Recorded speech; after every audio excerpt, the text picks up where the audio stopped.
নমস্কার, আরও একটা নতুন ভিডিওতে সবাইকে স্বাগত জানাই। যারা আমার চ্যানেল নতুন আছো, চ্যানেলটাকে সাবস্ক্রাইব করো, সাপোর্ট করো, পাশে থাকো। আরও অনেক অনেক ভালো ভালো ক্রিকেট সম্বন্ধে অনেক অনেক ভিডিও নিয়ে চলে আসবো। তো আগের ভিডিওতে আমি বলেছিলাম শ্রেয়স আয়ার, তো এই ভিডিওতে বলবো যশস্বী জয়সওয়াল।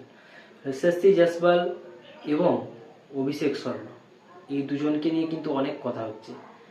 তো অভিষেক শর্মার কিন্তু সিলেকশন হয়েছে এশিয়া কাপে, যশস্বী জয়সওয়ালের কিন্তু সিলেকশন হয়নি।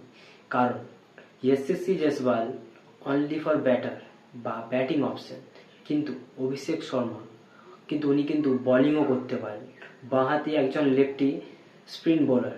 তো এই কারণেই কিন্তু ওনার সিলেকশন হয়েছে এশিয়া কাপে, বা সিলেকশন হয় যে কোনো বাইরেটাল টি-20 সিরিজে। এটা কিন্তু আমি বলছি না, এটা কিন্তু বলেছে আমাদের ইন্ডিয়ান চিফ সিলেক্টর অজিত আগারকর। উনি কিন্তু বলেছেন সম্পূর্ণ ভাষাতে, আমরা কিন্তু পেছনের স্ক্রিনে তোমরা দেখতেই পাচ্ছ।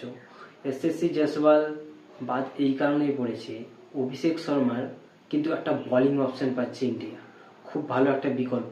সেই কারণেই কিন্তু যশস্বী জয়সওয়ালকে বাদ পড়তে হয়েছে এশিয়া কাপ থেকে।